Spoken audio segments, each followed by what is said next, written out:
My name is Craig Turner, and I'm the campaign coach. If you're here for this webinar, it tells me that you're at least thinking of running for office and may even have already started campaigning. Running for office is exciting and scary and rewarding, but it's more than that too. It's an honorable part of the American political process. People ask me all the time if I'm going to run for office, but I actually like being on the consultant side of the campaign. So I give you all the credit in the world for taking on this responsibility. And I'm incredibly pleased that you've turned to me, the campaign coach, for advice in helping you to be successful. Thank you for that. But since every minute you spend here is a minute that you're not talking directly to voters, let's get to it. The 10 questions to ask before you commit to running. This webinar is really designed to help you avoid surprises during your campaign. Of course, we can't anticipate everything you may encounter, but we can at least get answers on some things that are actually somewhat within your control. One of the worst feelings for a candidate is that moment halfway through the campaign when you feel like you're the only one fighting for the cause. It happens all too often, and it happens in local races all over the country. By asking some key questions at the outset of your campaign, you'll not only get a good understanding of what it will take to actually win your election, including if it's even winnable in the first place, but the ability to manage your own expectations for everyone around you. It can be incredibly discouraging to be counting on someone doing something, whether it's helping to fund your mail program or providing volunteer support for collecting petitions, and have them not be able to come through. It can derail your campaign plans and it can negatively affect your strategy. Let's be really open and honest, though. We all know that candidates are fed all kinds of platitudes at the beginning of their campaigns. Everyone from your colleagues at work to your Aunt Shirley tells you that you're the greatest candidate ever, that you're definitely going to win, and that they really don't even understand why you're running for town council when you should be running for president. While that's good, because that encouragement goes a long way when you're getting started, be realistic and ask your supporters to be realistic as well. Campaign money that's promised to you and never delivered does you no good. Volunteer work that's promised and never delivered to you leaves votes sitting at home on election day. And not having the good insights to chase or to avoid even certain neighborhoods or organizations in your community wastes time that you don't have. These 10 questions will help you build a foundation for your campaign, manage expectations, and avoid surprises. Let's get to it. I want to give a quick overview of the 10 questions first, and then we'll dig into each one individually. Number one, what kind of financial support will the party be able to provide? Number two, what kind of manpower support will the party be able to provide? Number three, what kind of money contacts and introductions will the party be able to provide? Number four, what is the voter enrollment in your town, village, county? Number five, how much money was raised by candidates for this office in the last election? In other words, what will it take to have a chance of winning? Number six, how many votes did it take to win the last election for this office? Number seven, where is enrollment strongest in my favor and where is it weakest? Number eight, what are the campaign contribution limits for this race? Number nine, whose political toes am I stepping on if I run? And number 10, what is the party's overall strategy this year? Are we preserving a majority? Are we taking a majority? Are we holding seats? Are we winning additional seats? And who will I be running with? Let's head back to the beginning. Number one, what kind of financial support will the party be able to provide? This is a key question to ask at the beginning as you're being recruited or as you're signing on to run for office and be the representative of your local committee, because the money that they're able to provide for you, if any, can help to set the nature and the tone of the relationship for the rest of the campaign. Lots of promises are given to candidates, especially before you run and they're trying to recruit. They're going to tell you that you can win, and they're going to be behind you all the way to win, which is great, and they should be, and hopefully they will be. But it's important to remember that local parties, local committees, especially on the town, village level, generally don't have a lot of money to be putting into races. When you think about just on fundraising, you have an opportunity to give money to your local party, you have an opportunity to give money directly to a candidate whose values you share. A lot of times the people are going to choose to put the money right into the candidate's campaign. So the local committee, their job is not to specifically be out raising money for the committee. There will be times when the committee will want to do a joint piece or a slate piece for all the candidates that they're representing. That's great, and you have your name on that, and you're a part of that outreach. But you want to understand that right from the beginning. When you ask this question, what kind of financial support will you be able to provide me? The answer very well may be zero. And your committee chair will be upfront with you about that and say that's just not how we operate.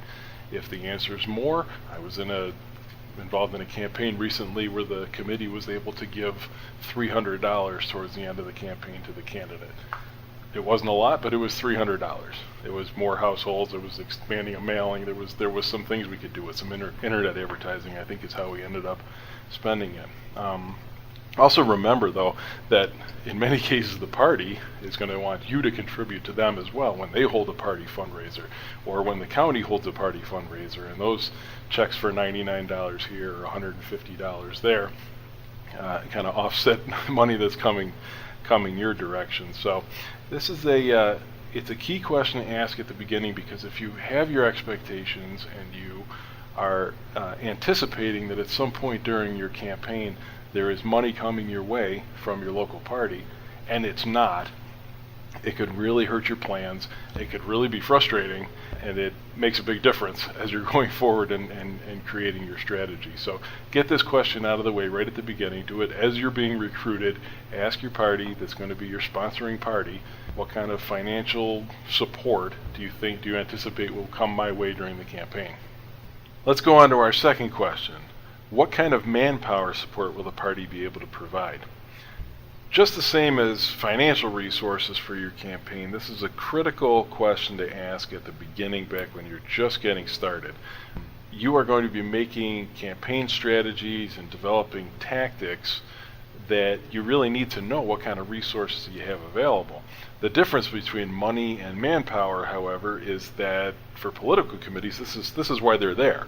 Your committee should be providing grassroots support for you as their endorsed candidate.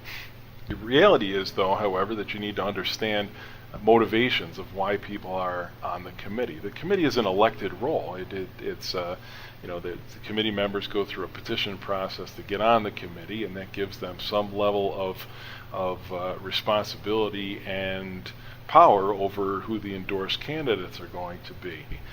Then their job is to get those candidates elected. But it's important to remember that they're volunteers, and they're volunteering for a whole bunch of different reasons. Some of them actually like the work. They like going door to door. They like being on the phone. They like being involved in that way.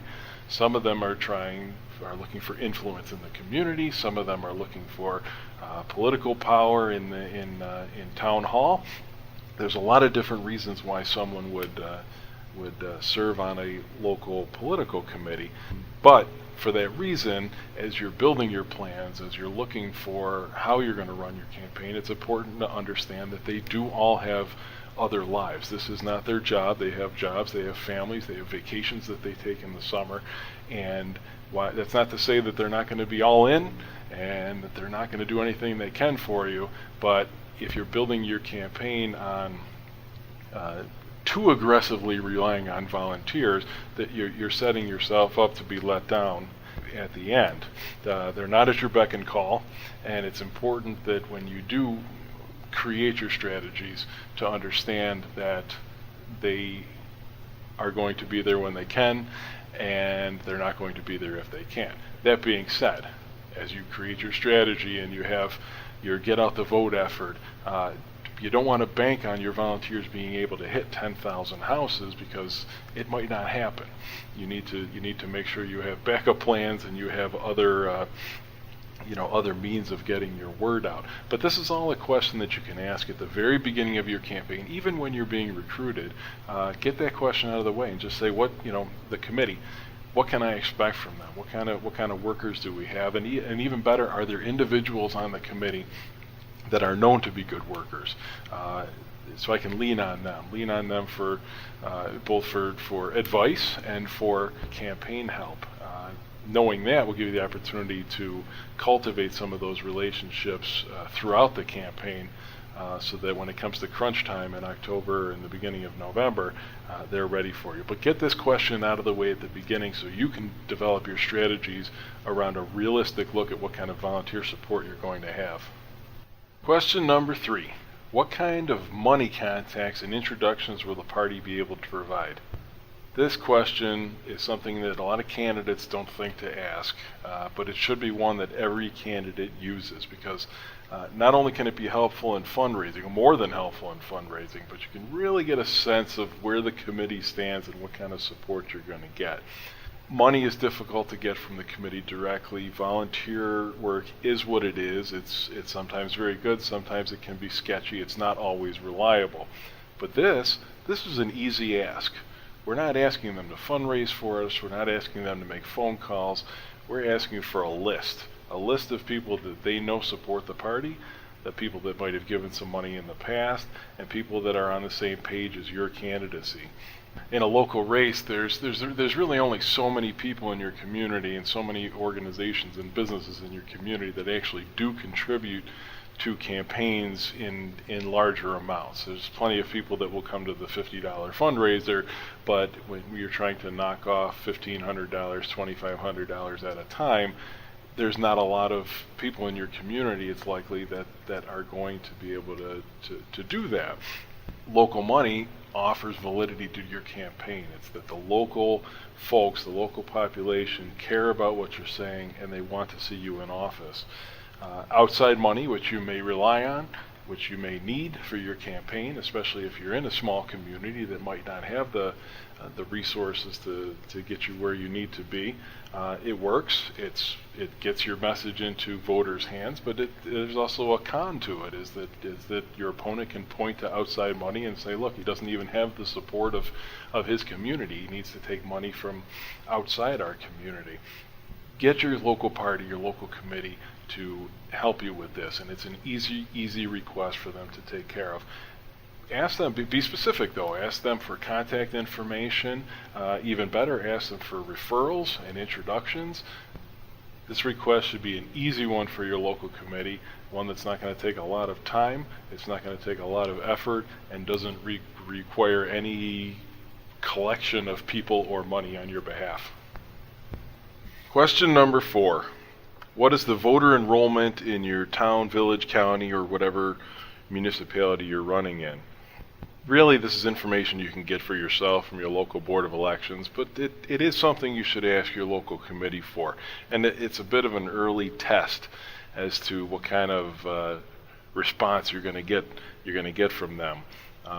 It's an easy ask. The information's at the board of elections, but if you ask for it and you wait 4 days for it, then you know that's how responsive they're going to be. If you ask for it and you get it later that day or the next morning, that's a good sign for the rest of your campaign. But this is a critical question to ask right at the outset before you commit to anything.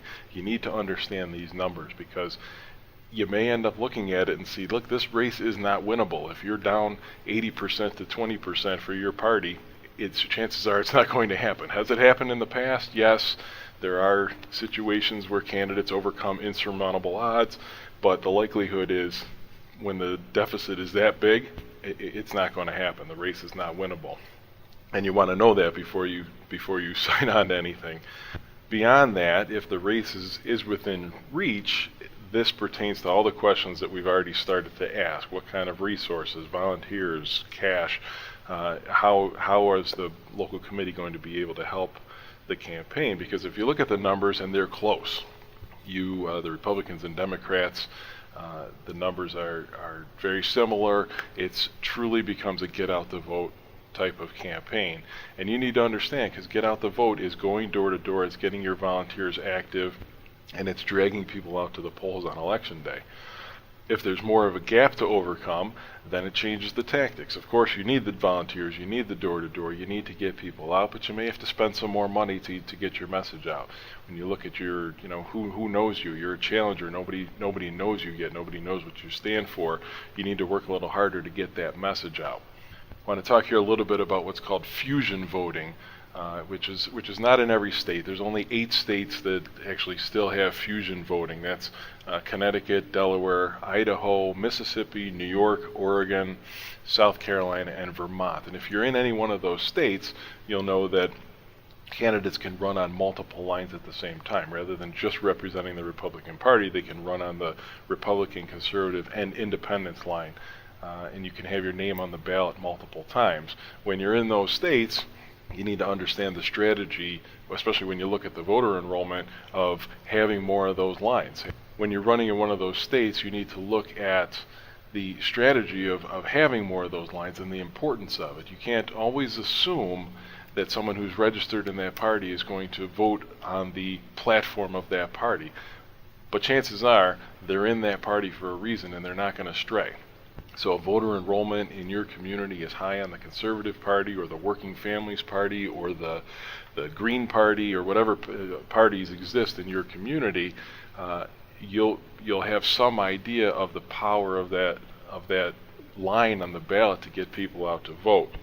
In the cases of the states that don't have fusion voting, you need to get a good understanding of how any of those additional parties and candidates running on those lines can steal votes away from you if you're running on the major party line.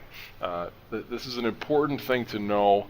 It's an important thing for you and your party to be aligned on what the strategy is going to be and how they're going to support you. There's a lot that happens behind the scenes when it comes to lines on the ballot and choosing candidates, and while you may not be publicly involved with everything that's going on, you do need to know what's going on. I worked on a campaign recently where we were looking at the conservative line, and which was about 1,200 votes in this town, and thought it was pretty important to get those 1,200 votes, but ultimately went to the party and they said, no, we're not going to bother because we're not going to get the endorsement. Well, you need to know up front if your committee's not going to bother to go after 1,200 votes halfway. You don't want to find that out halfway through the campaign. So get this question answered early. Find out the voter enrollment. Find out what it's going to take and who you need to get out on election day, and it'll help you lay out the rest of your strategy for the campaign. Question number 5. How much money was raised by candidates for this office in the last election? Again, basic information that you can find on your Board of Election website. Actually, the financial information will be on your state Board of Elections website, and we've got resources on our website as where easy, just click on it and you can search for any candidates committee in whatever year you want, with primary election, general election. Every state has some kind of portal set up to make that information easy to find, which is a great resource. But have your committee help, and there's some important reasons why you want your committee to help. You can do the search, and you can get the information on your race and the candidates that ran prior to your campaign. The issue is it doesn't tell you everything. You'll know what they raised and you'll know what they spent, and that's good. That's your starting point right there. What it doesn't tell you is what other organizations and what other elected officials contributed to their campaign, what kind of joint pieces they did, which can really play into how much you end up needing to raise. Your opponent in his previous election, or whoever was running in that election before, may have raised, just as an example, they raised $6,000 and they spent $6,000. But that doesn't account for if the county executive or the local state senator came in and did a joint piece to 12,000 households that your opponent had their picture on. You don't know that. That's where you need the party to come in and say, look, this is what happened last campaign. Your opponent spent $6,000, but in the last 2 weeks, the state senator came in and dumped another $12,000 into the campaign. That's the insight that you need for your committee. You can do all the search you want, and you should do the searching and get the information, but also get that insight from your committee. It's critically important because then you have an idea on what you need to spend. The other thing the committee can tell you, there are factors that you might not consider or you might not have the insight on, such as they only spent $2,000 on the campaign because we ran a dud candidate last time and they had no chance of winning, so there was really no reason to put a lot of money into the campaign, which can mean a couple things. One, it's an underestimate of what you need to raise, and two, your opponent could have a war chest Again, we don't talk about war chest to left for local campaigns because it's generally not likely that somebody's got all kinds of money in the hopper for themselves. But there are a lot of factors that can go into a campaign and how much someone's going to spend. The money could have been diverted at the last minute into another campaign, in a larger campaign where the county executive or another incumbent was in trouble. These are the things that you need the committee to tell you so that you can get a good idea of how much you're going to need to raise in order to win. All right, halfway there. Number 6. How many votes did it take to win the last election for this office? This information is available to you. Get your insights from your committee. This is another thing that they should be working on with you, but this will give you an analysis of how many people you need to get out of their house and to the polls on election day to win. This information will be available on your county Board of Elections website. The financial stuff is on your state website. The election results, the local election results, are on your county Board of Elections website. Now, this isn't guaranteed. If you look at your last race and you see that the winner needed 7,500 votes to win, it doesn't mean you're going to need 7,500 votes to win this time. A lot of things can happen. Short of what's happening in the 2016 presidential elections where people are fired up, there's a lot of voter apathy on the local side. 2015 was the lowest voter turnout across the country in 70 years. So a lot of people that were running local campaigns and anticipated that they needed X number of votes to win found out that the ultimate winner last year, 2015, got much less than that. And that's something that ebbs and flows from year to year. There could be an issue in your town that is particularly hot. It's going to drive more people out to vote. And 4 years ago, when your opponent ran the last campaign, nobody really cared, and people didn't come out to vote, which is unfortunate. But we're not talking about what's right and what's wrong with exercising your right to vote, but about how to strategize your own campaign. You'll want to, as you do this exercise, you'll want to look at party lines too, because this is a critical piece of getting out the vote. If you're a Democrat and you look at your voter enrollment and you see that you have 7,500 Democrats registered to vote in your town, then you look at the results of the last election and you see that the winner in that election had 9,000 votes. You know that you need to pull from other parties to get the number of votes to win. It's clear evidence. This will help inform your strategy. It's important to have this information at the very beginning, and your party should be able to offer insights to enhance the information, the public information that's available. Question number 7. Which election districts are strong in my favor and which are weak? There are metrics to evaluate here. As you get the voting results from the previous elections, it's going to be broken down by election district. So you're going to have an understanding of where your base is from the perspective of political science. But the insights that your committee can give you in this conversation are invaluable, and this is where you really need to tap into the knowledge that the committee has. You're going to have some intuitions of your own on this. You're a leader in your community. At least I hope you are if you're running for office. So you're going to know something about the community and what pockets of town are going to be valuable to you in your get out the vote effort. But this question is actually a key one. We talked a couple of slides ago about voter enrollment. This question is a key one for those towns and villages and communities that don't have the two-party system in their elections. And you can't look and say all the Democrats are going to come out to vote for me, all the Republicans are going to come out to vote for me, because the election is just not approached that way. Many communities have the Liberty Party or the Reform Party or different names of parties that are intended to appeal to certain types of voter, but the voting can be all over the place, and you can't bank on getting X number of Democrats out or X number of Republicans out.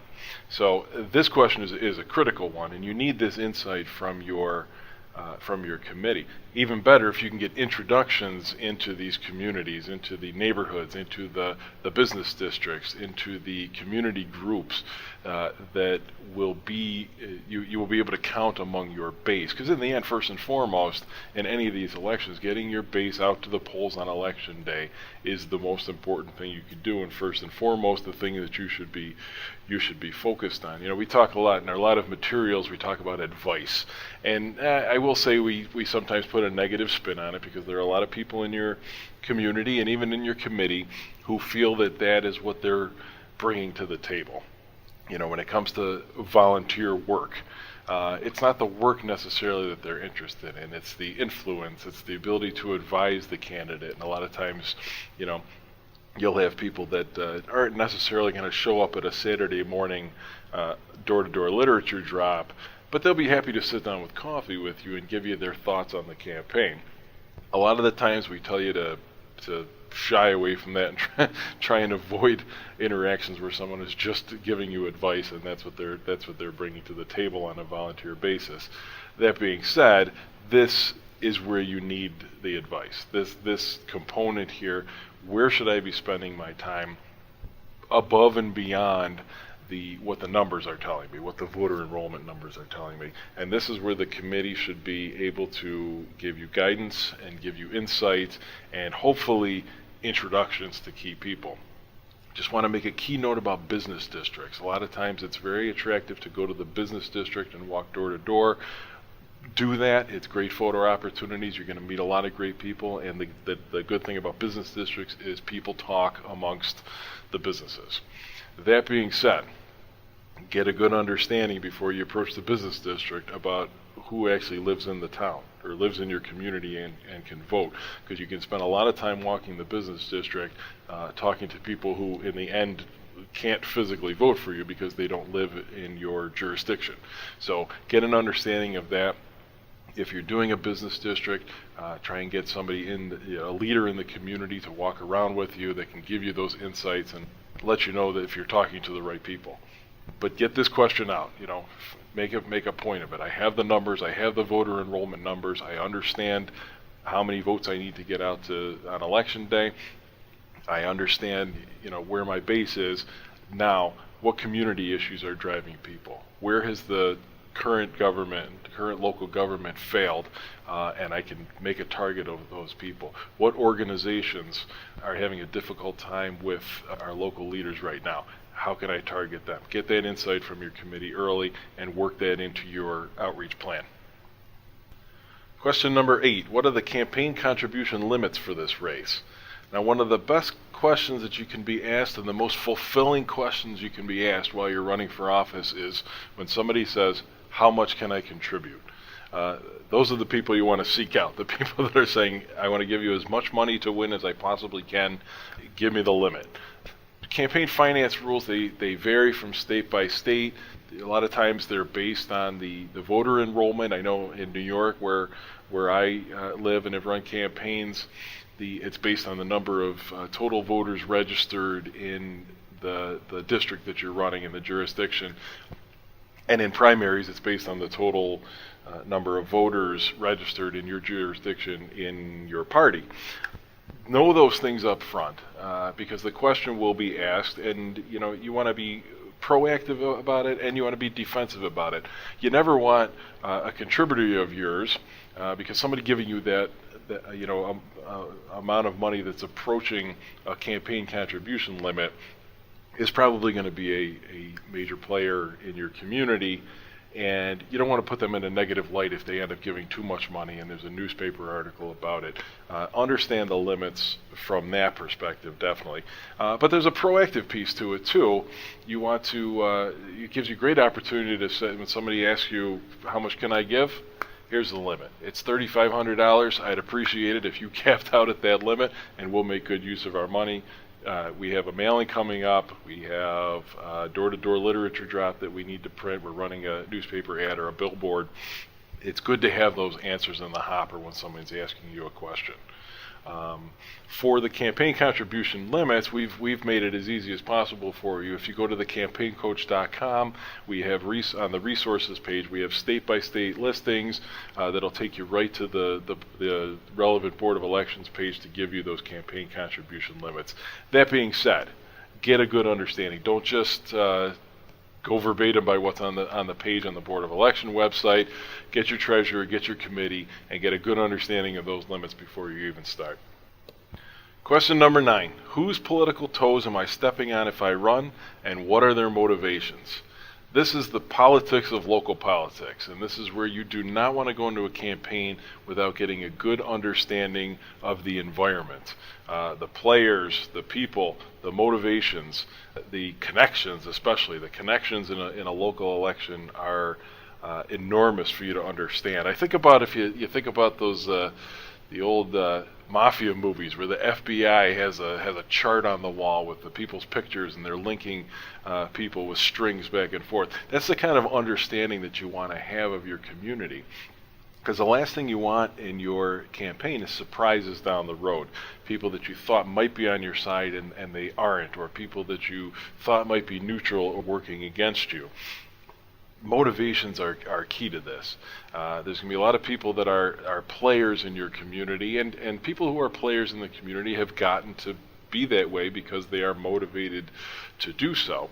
And in general, people who are players in your community also have something to lose. And if you are perceived as the candidate or as a person as a threat to their influence in the community or their business opportunity in the community, or their clout in the community, or their perception in the community, it can have an impact on your campaign if they decide to actively engage themselves in stopping you. This is where your local committee can come in and identify these obstacles for you, identify the people that are going to try to exert their influence on your campaign. And in a local race, again, people talk. Everybody knows each other, and people talk amongst themselves. And if you don't understand it at the beginning, you're going to be dealing with some things down the road that are going to affect either your time or your ability to get votes at the end. At the least, gossip within a community, people talking about you and your campaign, at the very least it's going to be time consuming. You're going to end up having to deal with it. You're going to end up having conversations that are taking care of some political situation and taking time away from you being on the phone or walking door to door. Second, I'd say, at the middle of the road would be false expectations. You may have a community group that you feel like is on your side, and they're going to do some work maybe on your behalf, but someone on that community group, because for whatever reason, is able to divert their attention either away from you neutrally or toward your opponent.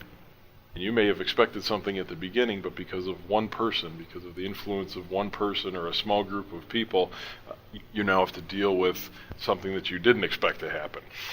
And then third, finally, just damage to your campaign and your ability to get voters out of their houses on election day in a community, and you know who they are in your community. You know who the major players are, who the neighborhood leaders are, the business leaders, the union leaders, the church leaders. The church especially you want to pay attention to. But you're not going to know everything. So this is where your committee comes in and they can say, look, this person wanted to run for office 2 years ago, they're bitter about it, and they're going to hold it against you because you're the candidate. This person is upset with the committee because they didn't get a job that they wanted with the water district. These kind of things, it's impossible for you to know all of them. You may know some of them if you're plugged in, but this is where the committee can really come in and be an asset to you and give you the lay of the land. If you're up for it, the FBI board on the wall, if you can do it, you will find it helpful throughout the campaign. I kind of said that tongue-in-cheek at the beginning, but it's not a bad idea to lay out in front of you the connections and the motivations of people in your community. And our final question, number 10. What is the party's overall strategy this year, and who will I be running with? When you receive the endorsement of your local committee and you sign on to run with them, there's a lot of positives to it. Resources that you wouldn't have on your own, information and intelligence that you wouldn't have on your own. But it also means giving up some degree of control. And for a lot of candidates who are running, control of your own campaign can be very important. But aligning with the committee or the party, you're giving up some control over messaging, some control over timing, some control over your overall strategy. So going in, and before you even commit to running, you want to understand what those things are. You want to understand the committee's game plan and understand what their strategy is for the rest of the campaign. You want to understand your place in the committee's strategy and the level of importance of your campaign to what they're going to be doing this year. There could be some regional or larger municipality or something right in your own community that it really is their top priority, and you may be along for the ride. You just want to know that up front, because a lot of things can affect your campaign. A weak slate, being paired up with a candidate that has a reputation for not being a hard worker, the aggressiveness of the committee, or even the ability of the committee to get the job done. You want to understand the political atmosphere ahead of time and the trends that are going to influence your election day results. And don't think just about your jurisdiction. You need to think outside. Think about your county. Think about your state districts and other candidates that might be running at the same time as you. As we talk about this, I remember you're my clients.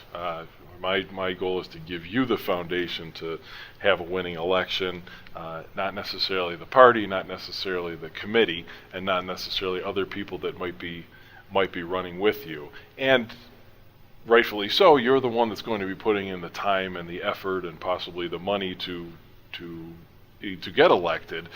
So you don't want to get in a situation where you are the tag-along candidate. You want to understand right up front, you are the candidate, the committee is there to support you, and that it's going to be a good partnership. We mentioned before about a weak candidate. If you're paired up with a weak candidate, maybe you're running for city or town council, and the mayor or supervisor is, the candidate that they've chosen is not up to snuff. That can happen, and it reflects on you because you're trying to get the same voters out, especially when you're approaching your base. Consequently, being paired up with a strong candidate or a strong incumbent that has great name recognition and favorability in your community can be a tremendous asset to your campaign.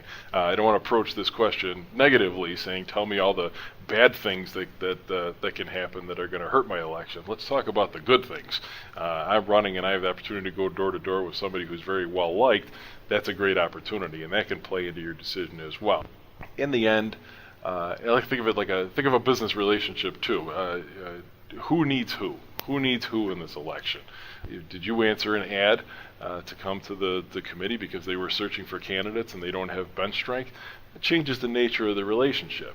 If you are avid about running and you've been bugging the committee for the last 8 years to run and finally you get your chance, that can help define the relationship. But understand right from the beginning, sit them down, ask the question, what are we doing this year? How do I fit in?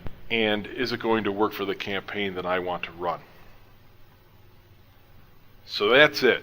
The 10 questions you should ask before you commit to running. Now, that doesn't preclude you from asking these questions even if you've already committed. It's still early enough in your campaign, certainly. Remember that the goal here is to be able to manage your expectations and avoid surprises. There's enough to be concerned about throughout the rest of your campaign without having to worry about not getting the support that you assumed that you'd get. Get on the same page with your committee and your campaign team, and your campaign will be stronger for it, definitely. Thank you so much for listening to the Campaign Coach webinar, 10 questions to ask before you commit to running. I assure you that if you raise these questions before you sign on to run, or at least early on in your campaign, you will start on a much firmer foundation that will yield the results you want as you get closer to Election Day. I'm glad to be able to help, but my helping you doesn't stop there. The Campaign Coach is a comprehensive program designed to take you all the way through Election Day and beyond. It's all the tools you need to run an effective campaign, get elected, and serve your community. And it's a program that uses insights that have worked in village, town, city, and county races for more than 20 years and that will work for you. But understanding that sound decision making is one of the keys to being an effective local official, let's not jump in too fast yet. What I'd like to do is send you my free ebook, which I call Campaign Lunacy: How to Avoid the 7 Mistakes That Can Keep You from Getting Funded, Getting Votes, and Getting Elected. The title says it all. Over the last 20 years working in local campaigns, I've seen lots of candidates make lots of mistakes. In my guide, I tell you what those mistakes are so you don't have to make them yourself. Thank you again for attending this webinar, and I look forward to sending you my free guide.